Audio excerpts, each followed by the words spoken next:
A partir de hoje, a gente vai dar início a um novo ciclo de estudos aqui, de mensagens. Sempre a gente tem procurado pregar dentro de um livro da Bíblia. E a partir de hoje, 1º de março, a gente vai dar início a um novo livro, a um novo estudo. Mas antes de falar o livro, só quero dizer algumas coisinhas para vocês, para introduzir esse livro e dizer por que eu o escolhi para pregar nos próximos meses. Quando Deus quer realizar um determinado trabalho, Ele tem uma tarefa para fazer, Ele prepara os seus instrumentos. E a história bíblica está cheia desses exemplos. Deus preparou Noé e a sua família quando queria dar um recomeço à raça humana. Deus preparou Abraão quando ele quis separar um povo que revelasse a sua glória. Deus preparou Moisés quando ele quis um libertador e um legislador para constituir uma nação. Deus preparou Davi quando ele quis estabelecer um reino e um trono para o seu filho. Deus preparou Paulo e Pedro para abrir as portas do Evangelho, tanto a gentios como a judeus. Muito antes desses homens serem chamados para um ministério específico, Deus os preparou, cada um deles. E é o livro de um deles que nós vamos ler hoje. Então eu convido você a começar a estudar o livro de um desses homens que Deus chamou, mas antes Ele preparou para desempenhar o seu ministério. Abre na carta de 1 Pedro, e a partir de hoje a gente vai estudar esse livro. Lá no finalzinho da sua Bíblia, 1 Pedro, capítulo 1, versículo 1. Apenas 2 versículos é a introdução da carta. Então eu vou gastar um bom tempinho hoje falando um pouquinho de Pedro e introduzindo só pegando essa saudação inicial da carta. 1 Pedro, capítulo 1, versículos 1 e 2, lá no final da sua Bíblia.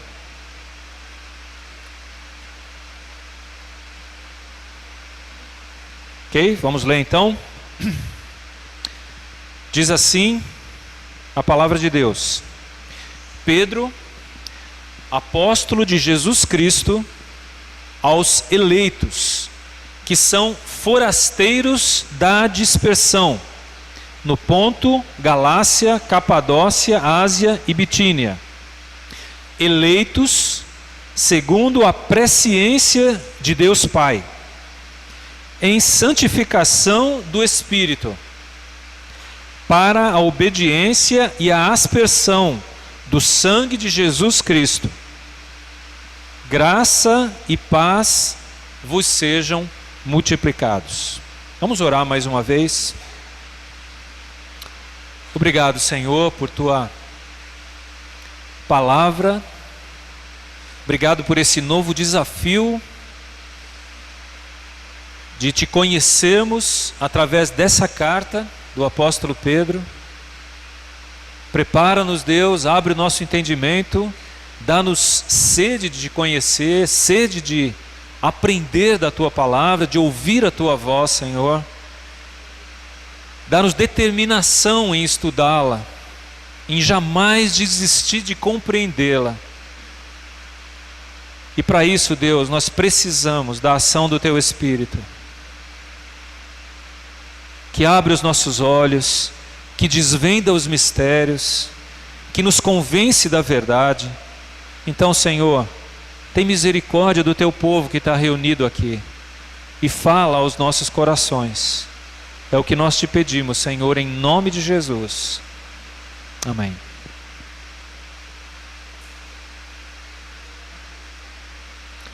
Escolhidos para um determinado propósito. Esse é o tema que a gente vai trabalhar hoje aqui. Escolhidos para um determinado propósito. Pedro era o homem escolhido. Um homem escolhido.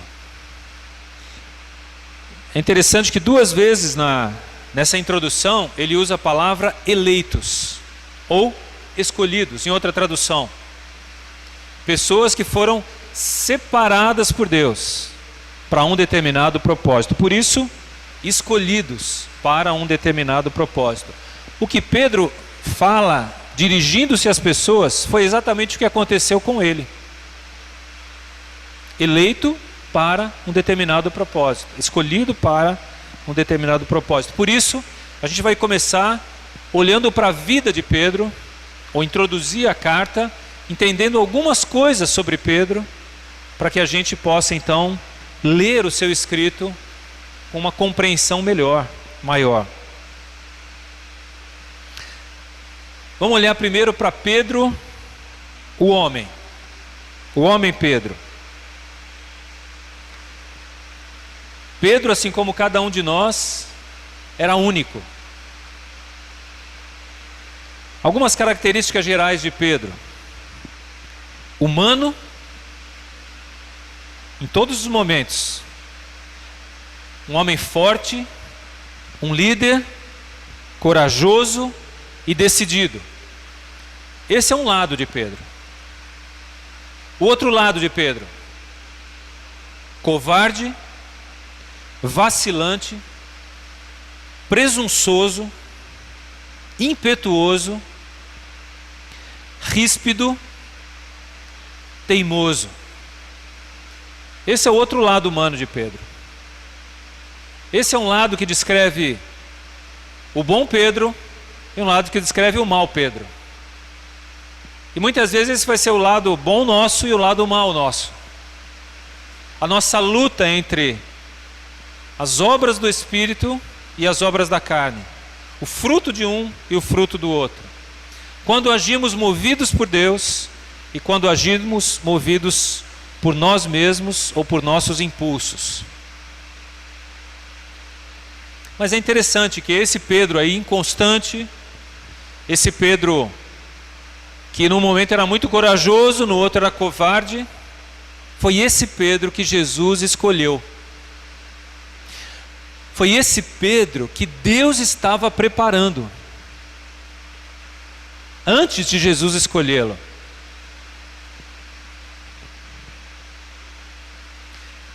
É interessante, para entender a escolha de Pedro, a gente precisa olhar para várias coisas.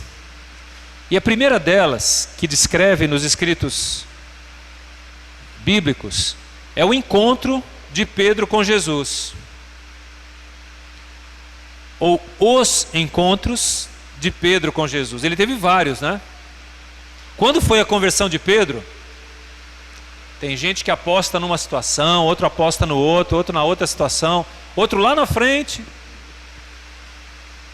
Eu não vou fazer apostas aqui, não é nossa especialidade, jogo. Mas eu quero destacar algumas coisas nessa questão da conversão de Pedro, que vai nos ensinar. Há conversões que são espetaculares. como a conversão de Paulo, narrada nas Escrituras. Atos 9 narra a conversão de Paulo.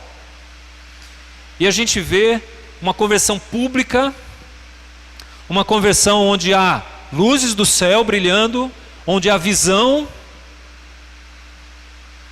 sobrenatural, onde há testemunhas da situação toda. Essa foi a conversão de Paulo. Mas há outras conversões que fazem o mesmo barulho de uma folha cair suavemente de uma árvore. Ninguém percebeu. Um exemplo é Mateus, não esse aqui, o apóstolo. Lembra como foi a conversão de Mateus?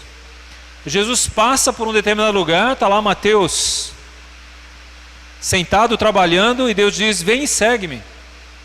E o texto diz: e ele o seguiu para o resto da vida e da morte. A conversão de Paulo não foi mais profunda do que a de Mateus, nem a de Mateus menos espetacular.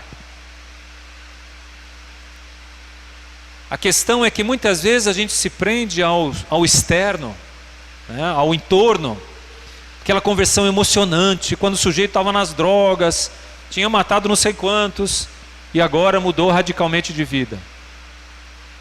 Não precisa acontecer tudo isso para que haja uma conversão genuína.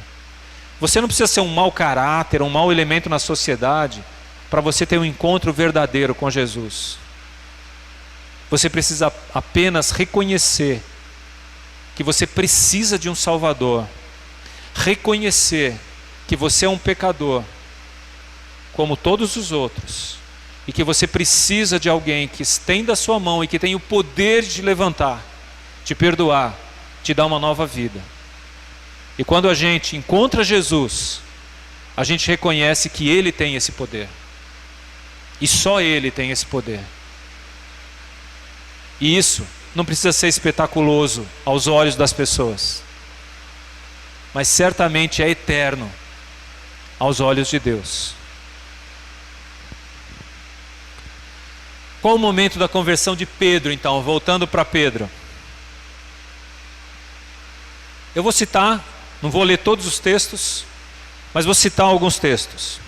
O primeiro encontro de Pedro com Jesus está em João capítulo 1. Se você quiser anotar aí, depois ler ou procurar, fica à vontade. Em João capítulo 1, versículo 42, há um encontro. A primeira vez que Pedro olhou nos olhos de Jesus. E nesse encontro,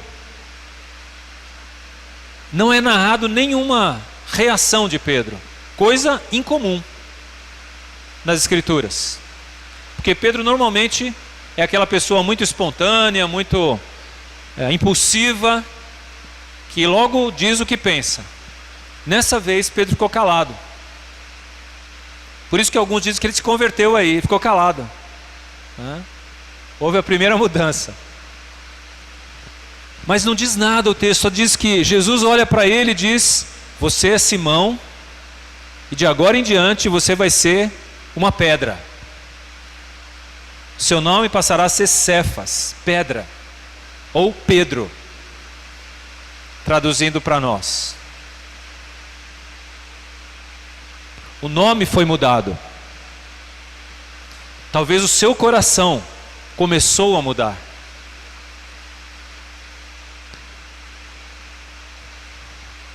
Um outro encontro de Jesus com Pedro é narrado em Lucas capítulo 4.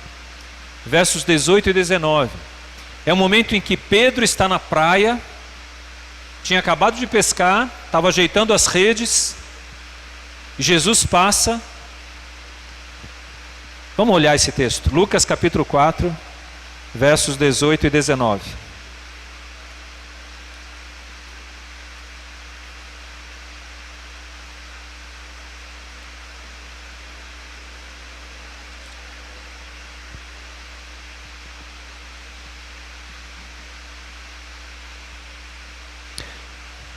Eu acho que é Mateus, desculpa. Eu anotei Lucas aqui, mas é Mateus.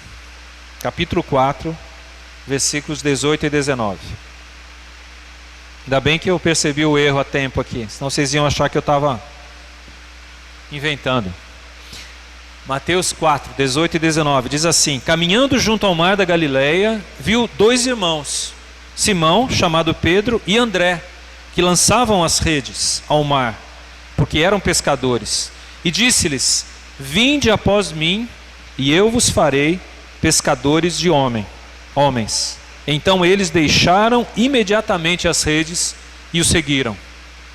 Alguns dizem que é aqui que Pedro se converteu, porque é aqui que ele decidiu seguir a Jesus. Aquele primeiro encontro impressionou, mexeu com o coração de Pedro, mas talvez não tenha sido a sua conversão. Alguns dizem que foi aqui que ele se converteu, aqui que ele decidiu seguir a Jesus, aqui que ele deu o primeiro passo decisivo em relação a Jesus.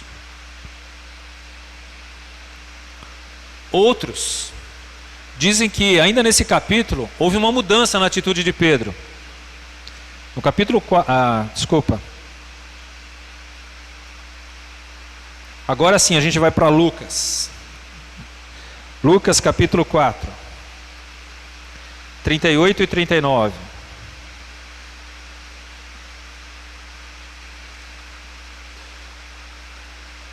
A gente tem aqui a narração da cura da sogra de Pedro. E alguns dizem, bom, se Pedro tinha decidido seguir a Jesus aqui, ele desistiu aqui. Quando Pedro curou a sogra dele, ele falou, não vou mais, chega. Isso foi demais para mim. Não, estou brincando. Não é isso não. Mas ele acho que vacilou aí, viu? Nada contra as sogras, por favor.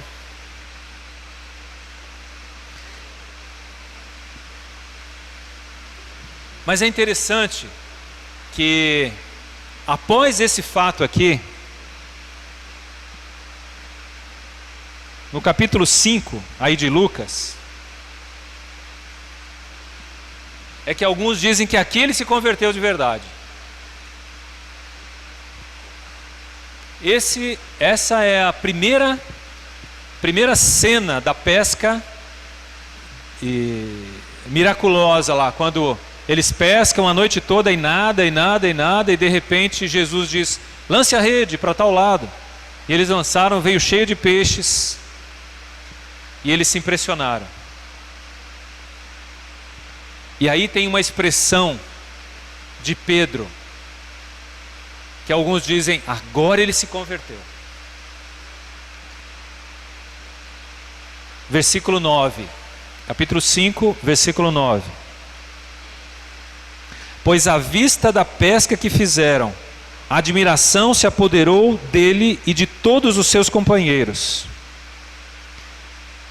Antes disso, no verso 8 ele diz, vendo isto, Simão Pedro prostrou-se aos pés de Jesus, dizendo, Senhor, retira-te de mim, porque sou pecador. Sem dúvida aqui ele reconheceu quem era o Senhor e quem era ele. O Senhor, aquele enviado de Deus, e eu, um pecador miserável. Senhor, eu não tenho condições de estar perto do Senhor. Arrependimento, reconhecimento de pecado. A proximidade de Jesus foi revelando a Pedro quem ele era. Foi aqui a conversão dele? Alguns dizem que foi, muitos dizem que foi. Mas eu não sei se foi.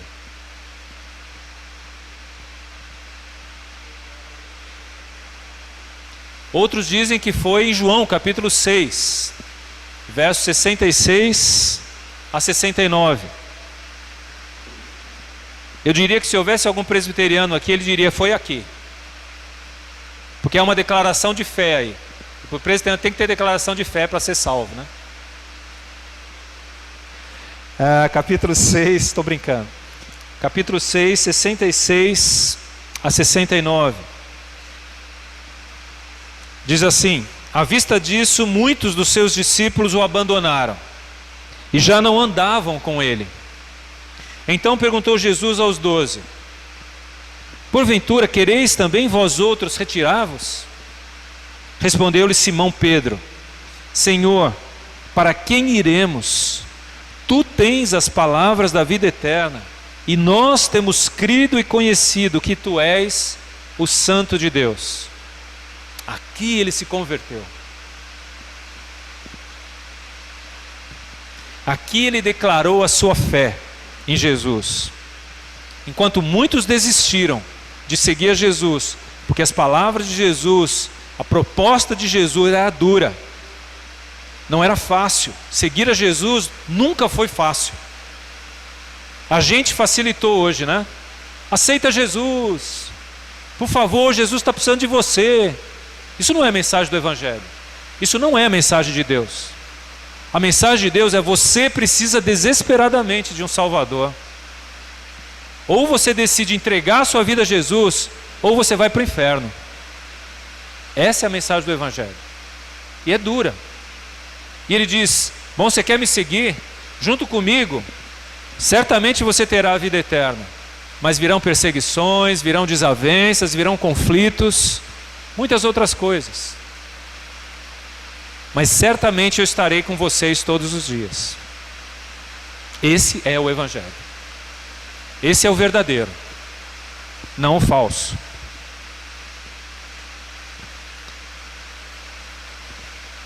Sabe quando alguns dizem: não, a conversão de Pedro foi no primeiro encontro, não foi no segundo, não foi no terceiro, não, foi agora ele se converteu. Uma coisa que a gente aprende constatando ou passando por várias experiências, a nossa própria e a de outras pessoas, é que os recém-convertidos dificilmente sabem dar as respostas certas, teologicamente ou biblicamente. Mas certamente, muitos deles reafirmam o seu desejo de seguir a Jesus. Talvez você não entenda, você que está aqui hoje ouvindo o Evangelho, não entenda completamente o que é o Evangelho em todas as suas nuances, em todos os seus lados. Mas se você quer seguir a Jesus, você quer andar com Ele, você precisa de um Salvador, e está arrependido da sua vida passada, quer uma nova vida, quer a ajuda de Deus para isso, então você começou do jeito certo. Certamente Deus vai cuidar de revelar a você quem Ele é e qual a plenitude do Evangelho.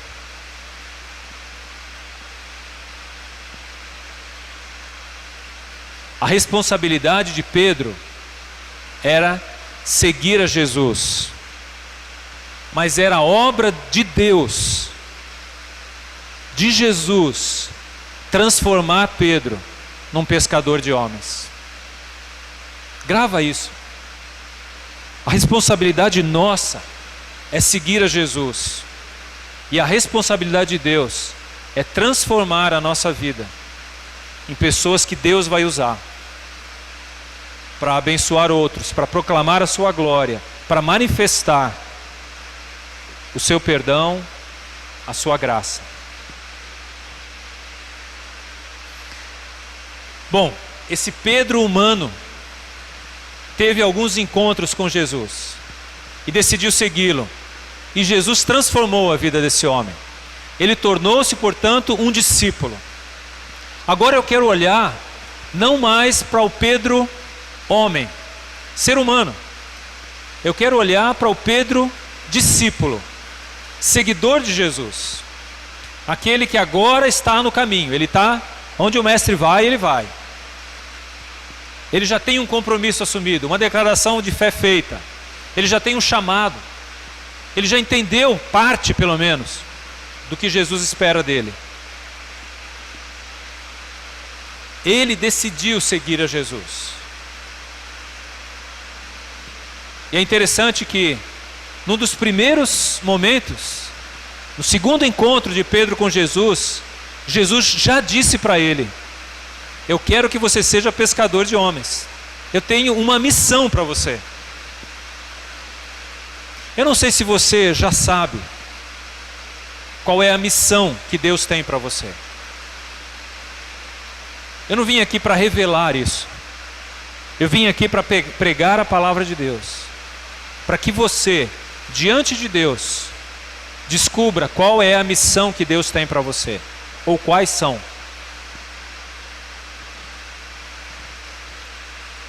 Mas uma coisa eu tenho certeza. Deus tinha escolhido Pedro por algumas razões. E eu posso pensar em uma delas.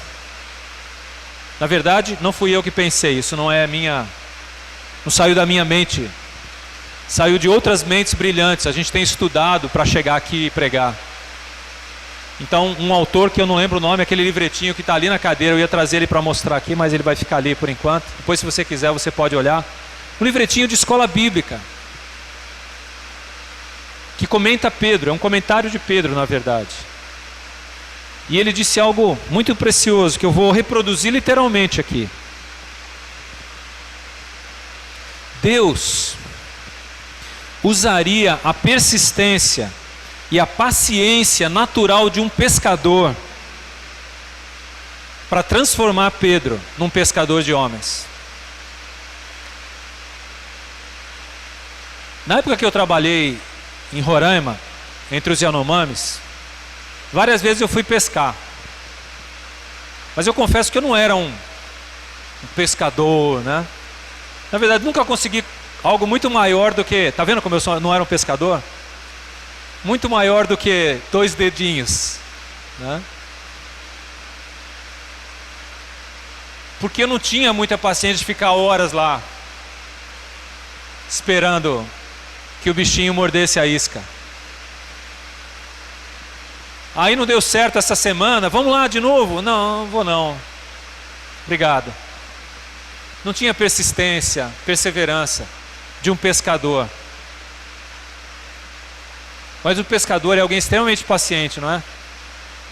Não sei se é ele que é paciente ou a esposa do pescador que é paciente com o pescador. Mas os dois têm que ter paciência. E é interessante que essa é uma qualidade que não aparenta Pedro, né? Mas lembra, no terceiro encontro de Jesus com ele, ele tinha passado a noite inteira tentando pescar e não pegando nada. Mas ele ficou lá. Certamente Deus usa as nossas experiências, a nossa formação, a nossa criação, antes mesmo da nossa conversão, para nos mostrar qual é a nossa missão, qual o propósito que Ele tem para nós. Então aquilo tudo que você está passando ou já passou, pode ter certeza, não foi perdido, não foi tempo perdido. Puxa, eu passei tantos anos fazendo isso ou fazendo aquilo, e olha, perdi minha vida. Certamente não.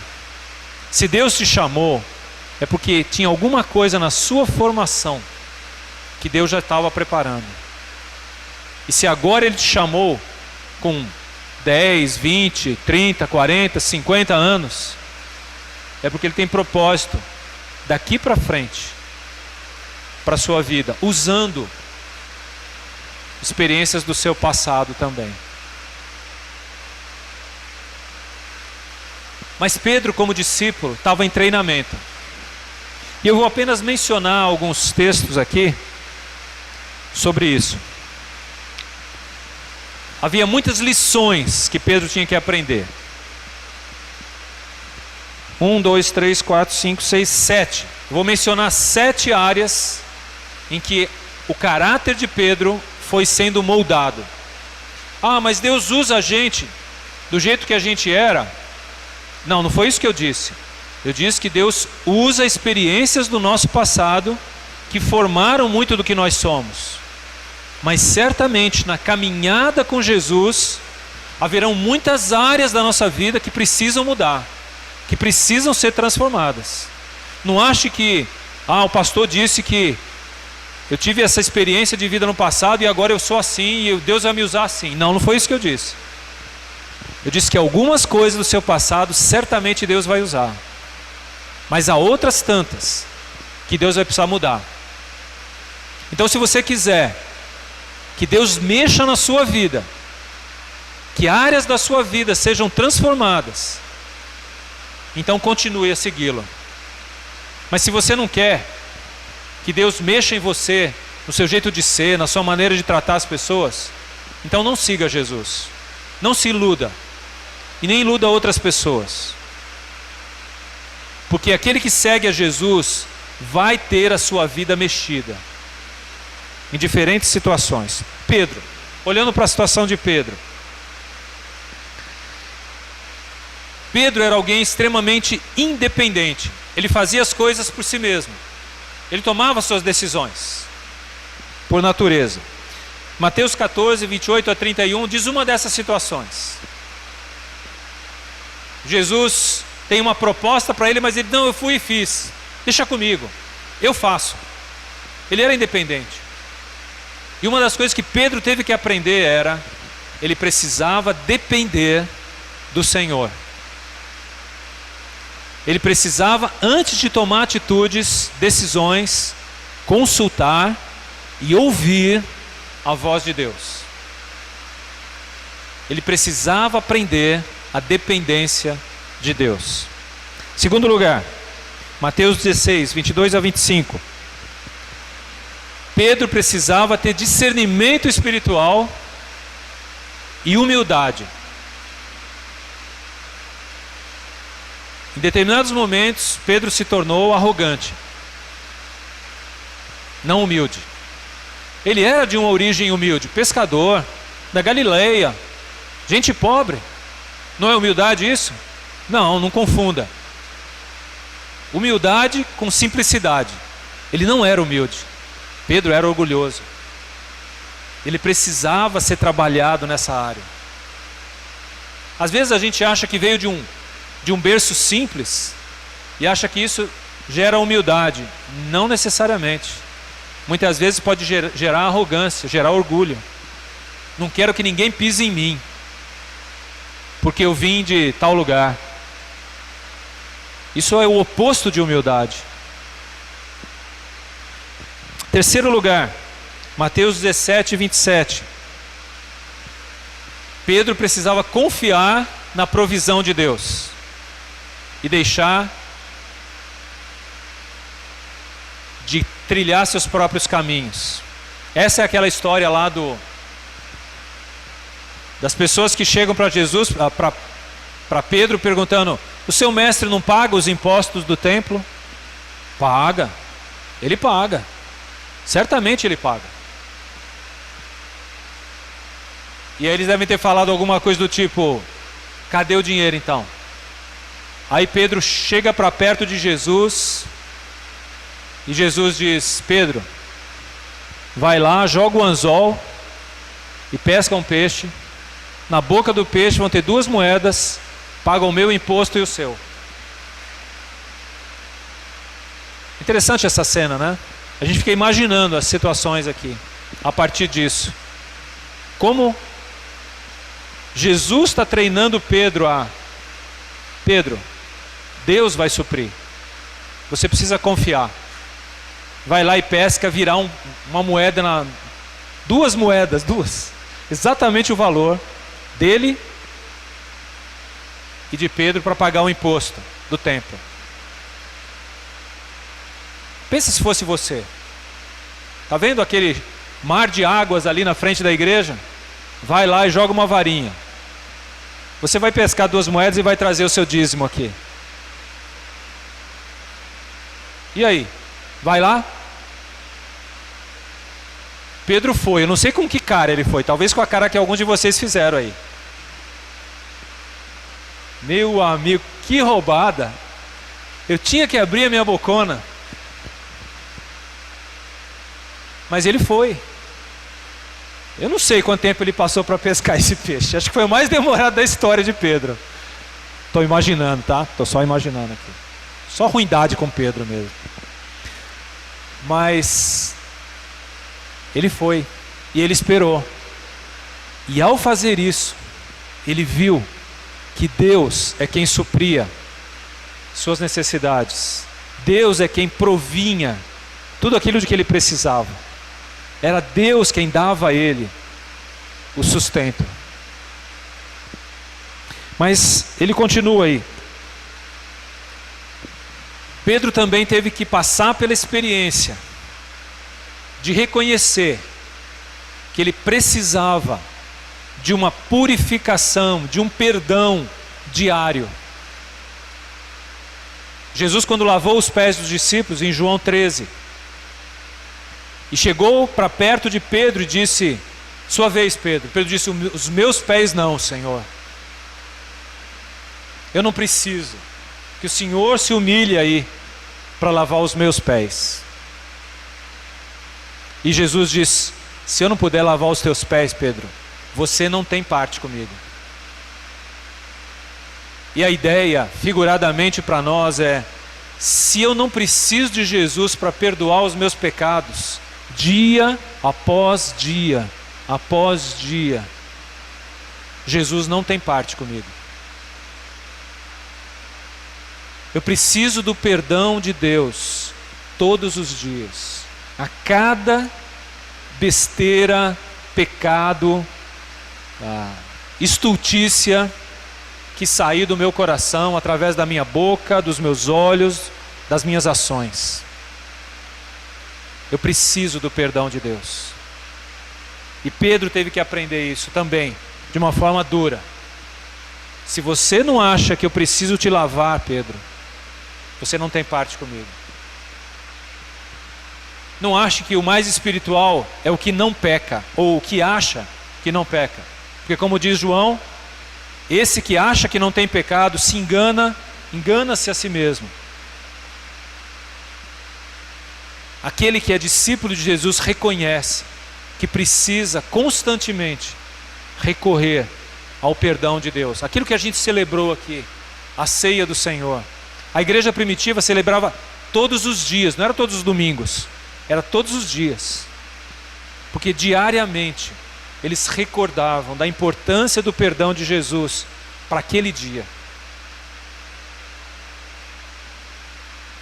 E a gente precisa aprender isso com Pedro também.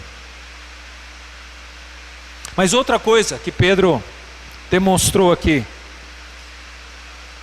Pedro teve que reconhecer a sua fraqueza, as suas deficiências, as suas limitações. E como era difícil para ele isso. Um homem líder, forte, corajoso, reconhecer que era fraco, que precisava de ajuda, era difícil. Mas ele teve que fazer isso. Marcos 14, 29 a 31 e 68. Quando Jesus diz: vocês todos me negarão, e ele diz: eu jamais, Senhor. E os outros todos juntos, né? Pegaram carona. Versículos depois, no versículo 68,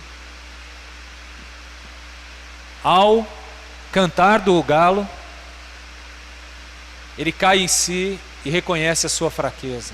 Da forma mais dura, mais difícil. Eu falhei. Na hora que o mestre precisava de mim, eu fui covarde. Mas ele precisou passar por essa experiência. Assim como nós precisamos passar pela experiência de reconhecer a crueldade do nosso pecado. A dureza do nosso pecado. A gente faz coisa errada, peca contra Deus, contra as pessoas, e acha que é comum. Acho que a gente não entendeu ainda que o pecado ofende a Deus, que o pecado deturpa a mensagem do Evangelho, que o pecado afasta pessoas de Jesus. Se a gente entender isso, a cada erro, a gente vai parar e dizer: perdão, Senhor, pequei, traí de novo, Senhor, agi por mim mesmo, não fiz o que o Senhor queria que eu fizesse. Reconhecer o nosso fracasso, a nossa falha. Mas Pedro também passou pela experiência do perdão depois do fracasso.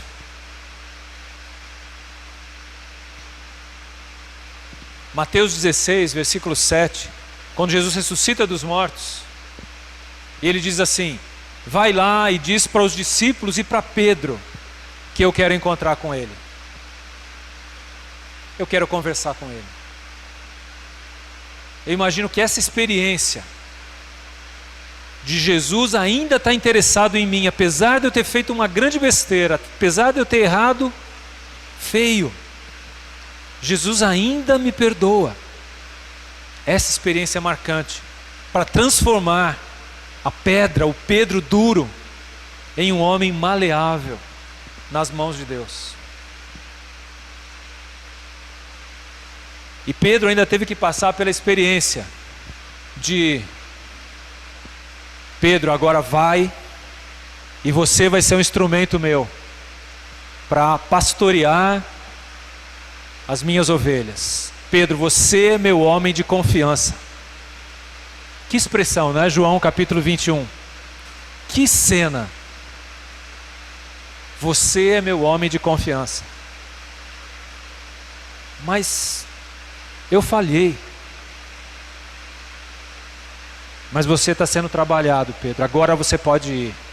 Agora você não confia mais em você mesmo. Agora você está aprendendo a confiar em mim. No que eu fiz, no que eu faço, no que eu sou capaz de fazer através de você. Você não confia mais em você mesmo. Essas experiências moldaram esse homem, moldaram o caráter de Pedro. Lembra? Jesus não escolheu Pedro por quem ele era, nem porque ele podia fazer, mas ele escolheu Pedro pelo que ele, Jesus, podia fazer na vida de Pedro. Eu posso fazer algo na sua vida, por isso, vem aqui. E eu quero dizer isso para você. Eu não sou de gritar no púlpito, mas eu deveria estar gritando agora. Deus quer escolher você, não por quem você é, mas pelo que Ele quer fazer na sua vida. Deus quer te escolher pelo que Ele é capaz de fazer através de você, em você e através de você.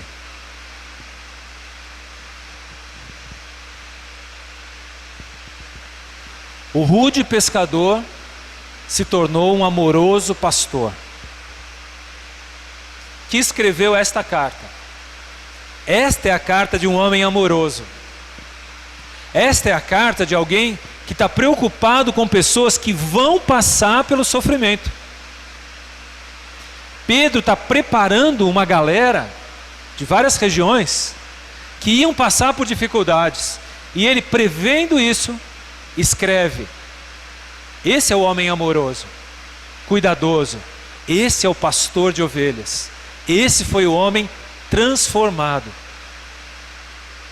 pela convivência com Jesus, pelo poder do Espírito Santo. Escolhidos para um determinado propósito. Deus nos escolhe porque Ele tem um propósito para nós. E é isso que Pedro ensina para os seus leitores aqui, já na introdução, né? Que é os primeiros 2 versículos. Eu quero voltar para lá agora. Você achou que eu não ia falar sobre isso, mas eu vou. Rapidamente. 1 Pedro capítulo 1.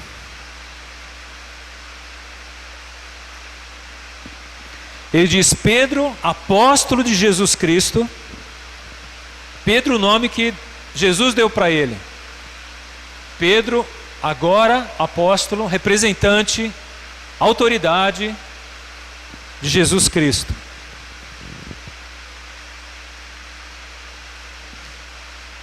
E Pedro diz claramente, com a sua vida, a escolha de Deus não depende da nossa idoneidade ou dos nossos méritos, mas dos propósitos que Ele tem para nós.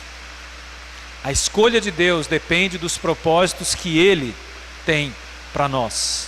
Não é se você é bom ou se você é ruim. Mas é porque Ele tem planos. Ele tem propósitos. Você confia nisso? Se você acha que Deus vai te escolher porque você é bom, porque você é isso ou é aquilo, ou fez isso ou aquilo, você ainda não aprendeu a confiar nele. Você ainda está confiando em você mesmo. Você precisa aprender a confiar nele, nos propósitos dele para a sua vida. No texto ele fala assim: quem eram esses eleitos, né? Os eleitos que são forasteiros da dispersão. Forasteiros da dispersão. Quem era essa turma aí?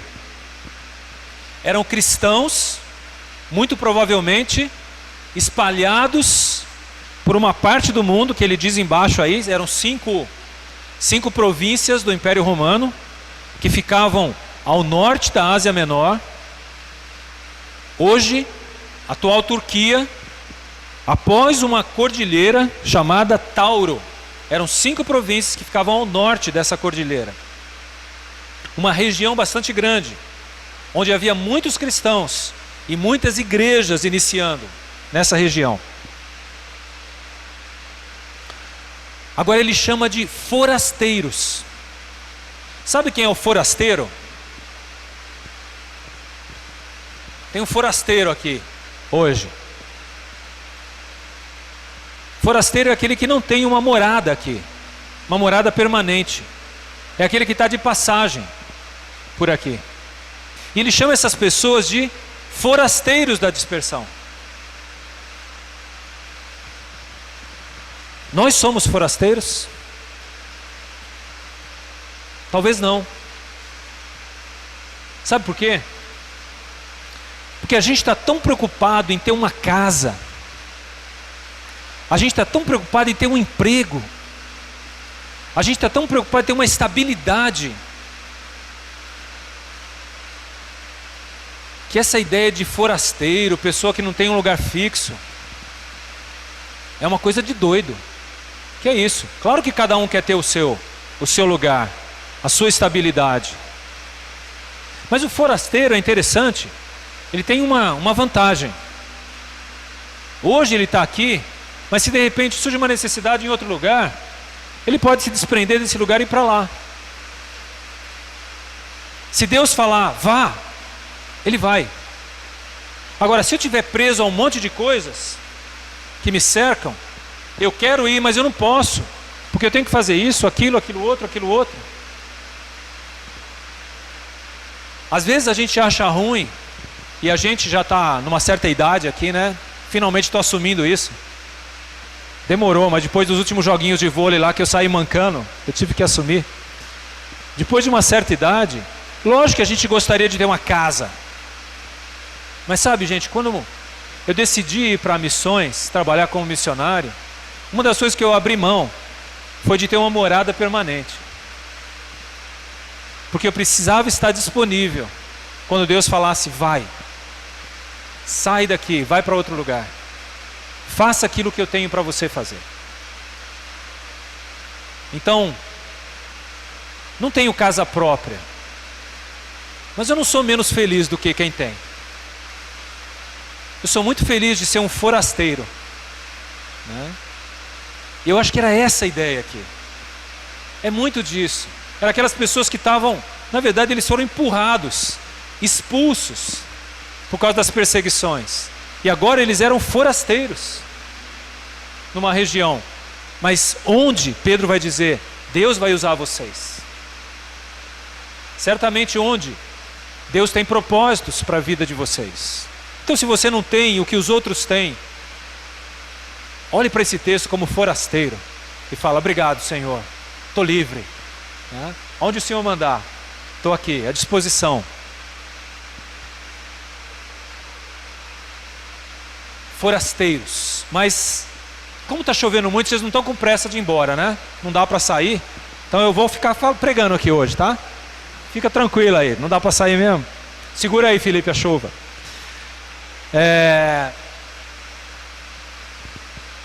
No texto ele fala 2 vezes de eleitos, no verso 1 e no verso 2. eleitos que são forasteiros, e no verso 2, eleitos segundo, e aí ele vai dizer 3 coisas. Eleitos com propósito, e é isso que eu quero falar. Qual o propósito da eleição, ou quais os propósitos da eleição? A primeira que ele vai dizer é: eleitos segundo a presciência de Deus Pai. Eleitos segundo a presciência de Deus Pai. Essa ideia de presciência dá muito a noção para a gente de plano, propósito. A presciência de Deus é o conhecimento prévio que Deus tem das situações, das circunstâncias, tanto do passado, como do presente, como do futuro. Deus tem esse conhecimento prévio de tudo isso. Então o texto diz que nós somos eleitos segundo a presciência de Deus, segundo os planos ou os propósitos que Deus tem para nós. Deus te escolheu com planos, com propósitos. Deus não te escolheu assim, mistura tudo aí, peguei. Eita, Mateus, veio você. Legal, fica aqui, né? Aí mexeu de novo. Não, não é assim. Deus não escolheu a gente assim. Deus conhecia muito bem quem nós somos, qual é o nosso passado, presente, futuro, e falou: eu quero você. Eu tenho planos para você. Não é porque você é bom ou melhor do que os outros. Pedro não era dos melhores. Os outros apóstolos também não. Eles não foram escolhidos porque eram os melhores. Eles foram escolhidos porque Deus tinha planos para eles. Você foi escolhido não porque você é melhor, mas porque certamente o Deus Pai tem planos para você.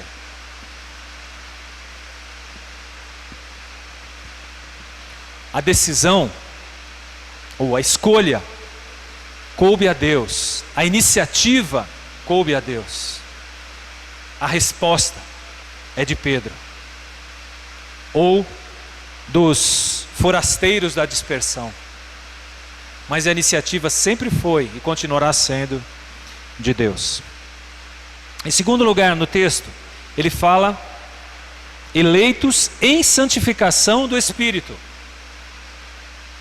Eleitos em santificação do Espírito. Santificação o que é? Separado para um determinado propósito, para um serviço a Deus. Fomos santificados para algo, para uma finalidade, para um propósito, para um plano que Deus tem. O Espírito Santo é o agente de Deus que executa a sua ordem. Assim como o Pai planeja no texto, pela sua presciência, o Espírito é aquele que faz acontecer a vontade do Pai. O Espírito é aquele que nos convence do pecado, da justiça e do juízo. O Espírito é aquele que nos mostra quem nós somos e quem é Jesus. É aquele que abre os nossos olhos, que revela o Pai.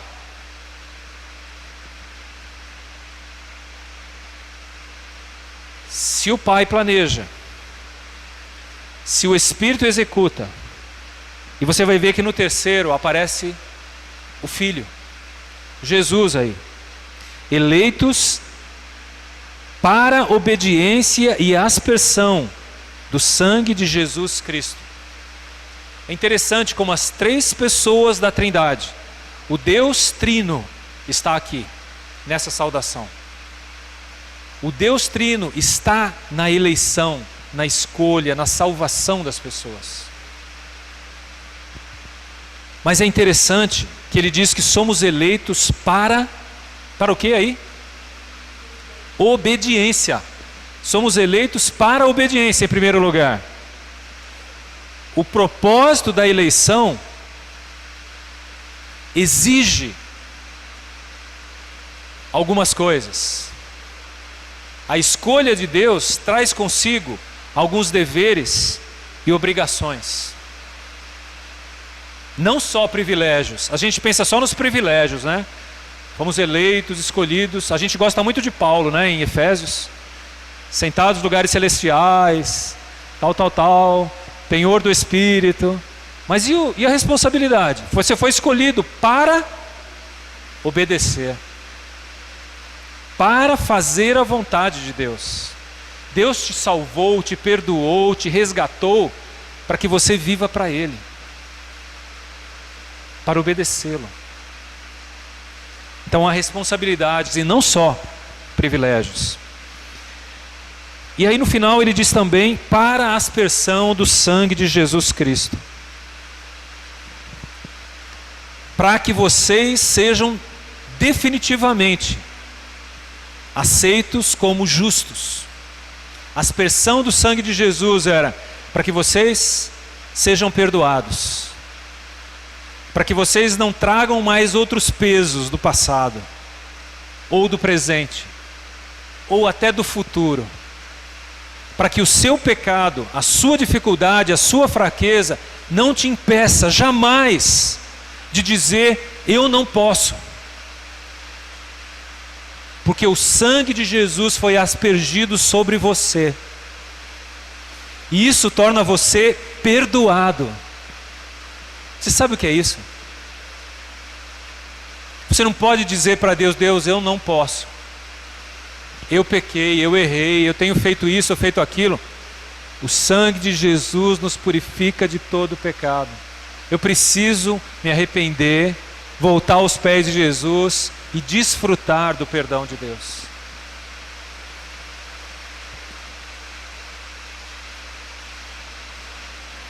E ele termina essa saudação com: graça e paz vos sejam multiplicados. Não vou falar sobre isso hoje não. Quero só encerrar agora. E eu vou literalmente ler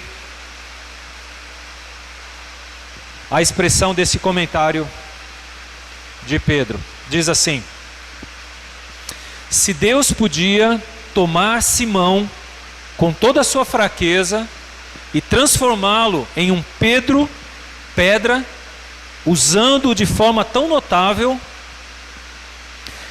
sentimos-nos encorajados, pois sabemos que Ele pode tomar esses vasos de barro com suas fraquezas naturais e nos transformar em utensílios para a honra, santificados e úteis ao seu possuidor. 2 Timóteo 2, 21.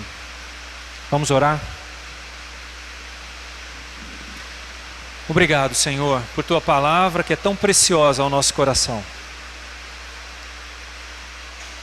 Obrigado por transformar vasos de barro em utensílios que podem ter uma finalidade, uma utilidade. Obrigado porque o Senhor pode usar a vida de cada um que está aqui, por mais certo ou errado, por melhor ou pior que tenha sido o nosso passado ou presente. O Senhor tem todo o poder de transformar-nos em vasos úteis nas Tuas mãos, prontos a Te obedecer e a executar os Teus planos e os Teus propósitos. Convence-nos dessa verdade, Deus, que a Tua palavra ensina. E ajuda-nos a parar de dar desculpas ao Senhor, dizendo que não somos capazes ou não temos poder. E realmente não somos. Mas o Senhor é capaz, é o Deus Todo-Poderoso. Um Deus capaz de nos perdoar em Cristo. Um Deus capaz de nos convencer pelo Espírito. Um Deus capaz de planejar o nosso passado e futuro. Que nós nos rendamos ao Senhor hoje, Deus. E que a nossa vida possa estar disposta no Teu altar para fazer a Tua vontade. É a nossa oração em nome de Jesus. Amém.